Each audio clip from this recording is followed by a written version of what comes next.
जैसा कि आप लोग देखा, मैं पिछले वीडियो में बताया था कि अब तो क्या बोलते हैं, स्क्रीन पे देख लिए, लेकिन अभी बारी है फिजिकल की। तो हम अभी खड़े हैं नंदनगढ़ के नज़दीक, समीप देख सकते हैं आप लोग, पीछे में नंदनगढ़ दिखाई दे रहा होगा। इससे पहले मैं वीडियो बहुत बार बना चुका हूँ, लगभग 2 या 3 मरतबा बना चुका हूँ, लेकिन क्या बताएं, उस पर कोई रिस्पॉन्स नहीं है। तो अभी मैं कहना चाहता हूँ, आपकी माँ कसम है कि जो इस वीडियो को 1 सेकेंड भी स्किप किया है ना, और थोड़ा सा भी किसी को मतलब भगा कर देगा है, तो पूरा देखना पड़ेगा। मेहनत कर रहा हूँ तो देखना तो पड़ेगा आप लोगों को। और आपकी माँ कसम, जो बिना सब्सक्राइब और लाइक किए गए, कम से कम 5 लोगों को शेयर तो करना पड़ेगा। चंपारण की धरती पर उपस्थित हूँ। चंपारण आप लोग कितने लोगों को नहीं मालूम है, लेकिन चंपारण को देख के सब कोई नज़रअंदाज करता है। तो मैं बता दूं कि भारत में एक बिहार राज्य है, जो बिहार अपने हर एक चीज़ गौरवशाली के लिए प्रसिद्ध है। अपने वही बिहार की धरती है जहाँ पे दिल टूटने पे लोग आशिक नहीं बल्कि आईएएस ऑफिसर बनते हैं, डीएम बनते हैं। तो वही बिहार की धरती है, जो सीमा पश्चिमी चंपारण, जो क्या बोलते हैं, उत्तर में नेपाल के साथ साझा करती है। तो पहला जिला जो आता है पश्चिमी चंपारण। पश्चिमी चंपारण में एक जिला है लौरिया, नंदनगढ़ में, वहीं पे उपस्थित हूँ। और नंदनगढ़ पे आपको बता दूं कि लगभग यहाँ पे देखिए, जो भी पुरानी बातें हो चुकी है रहने दीजिए। भगवान आए गए, किसी पांडवों का वनवास हुआ, जो भी हुआ वो क्या बोलते हैं, वो हो गया। वो तो वही कथन हो गया कि हमारे दादा के पास लाठी था, और क्या बोलते हैं, हम उसका सिकड़ लेके घूमे फिर रहे हैं कि हमारे दादा के पास लाठी था। अब वो रचयिता वाला काम नहीं होगा, बकवास वाला काम नहीं होगा। अब जो भी होगा मुद्दा वाली बात होगी आपके सामने, और जो भी आपके समक्ष रखी जाएगी। तो ये नंदनगढ़ है, और ये नंदनगढ़ बिहार में लगभग नीतीश कुमार जी अपने ज़िला को तो संवार देते हैं, नालंदा को। पर यहाँ पे एक बात आती है यहाँ पे नंदनगढ़ की। तो आप लोग लगभग इस एरिया को देख सकते हैं, लगभग 12-13 बीघा का लगभग ये प्लॉट है। 12-13 बीघा का ये प्लॉट है। कम से कम यहाँ पे अगर काम की जाए, अगर सरकार बिल पारित की जाए, जैसे आप लोग को एक और मुद्दा समझाते हैं। बिहार बेतिया राज्य में, जो बेतिया राज्य की ज़मीन निकली बेतिया राजा की, तो लगभग उस पर केंद्र सरकार का दावा, राज्य सरकार का दावा है कि जो भी ज़मीनें होगी वो राज्य सरकार की हो जाएंगी, मतलब राजा का कोई वंश न होने के कारण। ठीक है, अच्छी बात है, वो एक अलग मुद्दा है, वो हो जाएंगे। लेकिन वहाँ पे एक बात होती है, वहाँ पे शहर बसा हुआ है, लेकिन वहाँ पे बात हो रही है कि जो क्या बोलते हैं, उसको खाली करवा कर हॉस्पिटल बनवाया जाए, यूनिवर्सिटी बनवाया जाए। बहुत अच्छी बात है, क्या बोलते हैं, ये हम लोग के लिए बेहतर में होता है। लेकिन बिहार में पहले से जो कॉलेजें चल रही हैं, वो तो ना तो सही टाइम से डिग्री दे पाती है, और ना सही टाइम से पढ़ा पाती है। जो हॉस्पिटल है लगभग बिहार में है। आप अगर ठीक है, हम लोग मिडिल क्लास फैमिली के लिए बहुत बढ़िया है, ठीक है, हम लोग कुछ का पैसा देकर प्राइवेट हॉस्पिटल में दिखा लेते तो कम से कम हम लोग की जान की रक्षा हो जाती है। लेकिन आप लोग सरकारी हॉस्पिटल का क्या हाल है, आप लोग खुद राब्ता हो चुका है उनसे, क्या क्या होने वाला है।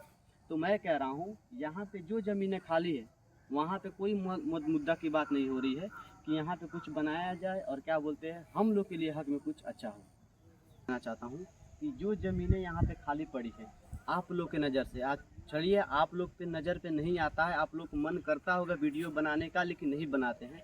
लेकिन ये जो खाली पड़ी हुई है, लेकिन यहाँ पे बात हुआ था कि क्या बोलते हैं, ओवर ब्रिज बनाना है, स्विमिंग पूल बनाना है, लेकिन अभी तक कोई इसका चर्चा अभी तक नहीं हुआ है। लेकिन आप लोग देखिए, जैसे यूपी में है नौका विहार, एक जगह का नाम है, वहाँ पे क्या बोलते हैं, अगर वहाँ पे नाव डाल दिया हुआ है, बोटिंग वगैरह करता है, फिशरीज वगैरह करते हैं, तो वहाँ का टूरिज़्म भी बढ़ता है। टूरिज़्म से क्या बोलते हैं, वहाँ का इकोनॉमी भी लगभग सही है, लगभग सबको लगभग रोज़गार मिलता है, हर जगह से कमाई की व्यवस्था आ रही है। तो यह अच्छी बात है। तो मैं ये कहना चाहता हूँ, अगर यहाँ पे कुछ सरकार देखभाल कर ले, अगर चंपारण के लोग अगर अपने मन में ठान ले, जब चंपारण, यही चंपारण की धरती है जहाँ पे 3 कठिया प्रणाली खेती होती थी, और राजकुमार शुक्ल ने एक बुलावा है, महात्मा गांधी जी को बुलाया, और महात्मा गांधी जी को बुलाकर हम मजदूरों को, जो नील की खेती कराई जाती थी ज़बरदस्ती, उस अंग्रेज़ों से, उस व्यवस्था में, अभी समझ लीजिए कोई टेक्नोलॉजी नहीं था, एक इंसान उस 3 कठिया प्रणाली से आज़ादी दिला सकता है हम लोग को, यहाँ से क्या बोलते हैं, उस सुशासन व्यवस्था से आज़ादी दिला सकता है।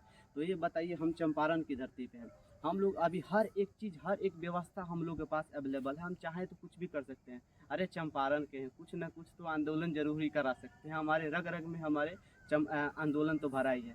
तो हम आपसे ये कहना चाहते हैं कि अगर आप ये वीडियो को थोड़ा सा कुछ लोगों के पास शेयर कीजिए, इस पर राय कीजिए। हमारी जो भी हम तो बातें कर रहे हैं, ठीक है, अच्छी बात है, लेकिन यहाँ पे अगर 10-20 नाव डाल दिया जाए, यहाँ पे 5 नाव डाल दिया जाए, अरे कुछ नहीं है, ठीक है, राज्य सरकार केंद्र सरकार के अंदर आती है तो अलग बात है, ठीक, हम लोग कब करने से होगा, हम लोग ठीक है एक अचानक सब कोई जाते हैं तब तो उसे नहीं हो पाएगा। इसलिए हम अपने हमारे प्रति कोई सवाल या जवाब उठा पाए, हमारे प्रति कोई सवाल कर पाए संसद में, इसलिए तो हमारे एक कम से कम एक सांसद को चुनते हैं, इसलिए तो चुनते हैं।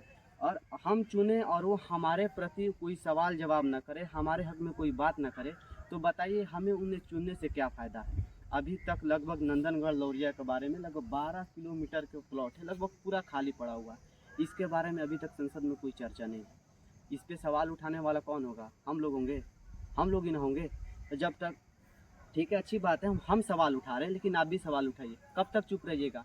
कब तक 5 किलो राशन पे ऐसा ही बट के खाते रहिएगा? 5 किलो राशन पे बंद मत करिए अपने ज़बान को, मत मारिए अपने आने वाली जनरेशन को कम से कम मान लीजिए यहाँ पे अगर कुछ बन जाता है, यहाँ पे कुछ विकसित हो जाता है, डेवलप हो जाता है, अगर यहाँ पे अच्छी चीज़ बन जाती है, मान लीजिए जैसे राजगीर में जाते हैं, राजगीर में जाते हैं तो क्या बोलते हैं, जिप लाइन वगैरह का आप देखते होंगे। जिप लाइन मतलब कुछ देखिए, इकोनॉमी अगर सही करना है, अगर जिप लाइन वगैरह पे जाते हैं तो उसका पैसा देते हैं, तो वहाँ पे अगर खाली है तो वहाँ पे जाइएगा ना, लगभग वहाँ पर भी हम जाकर दिखाएंगे।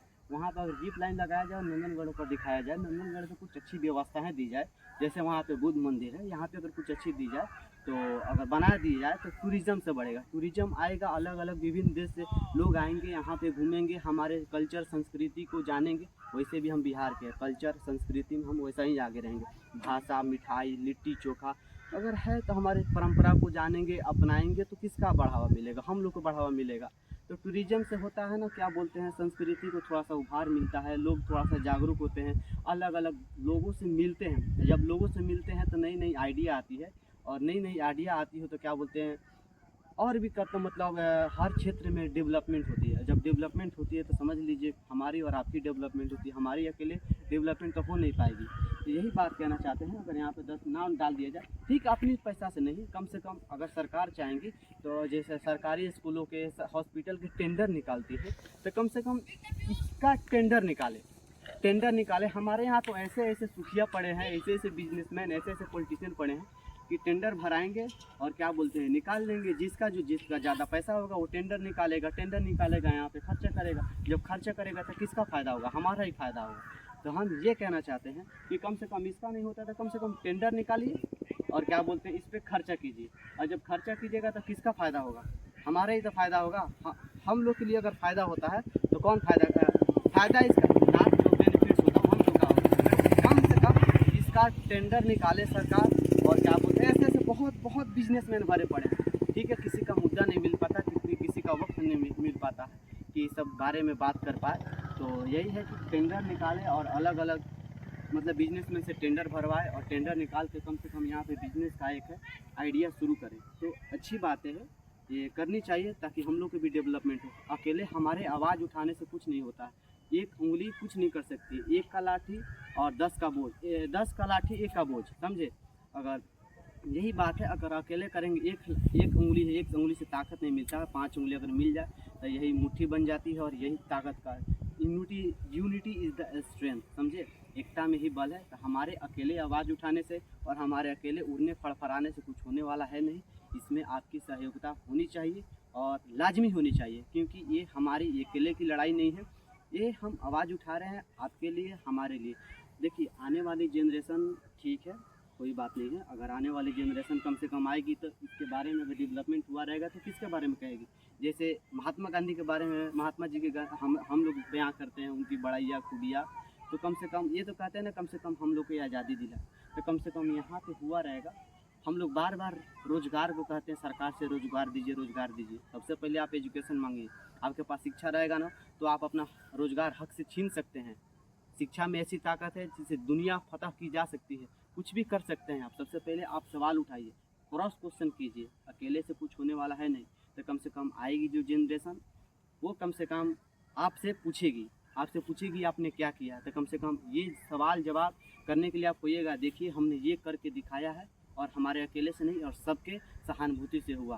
तो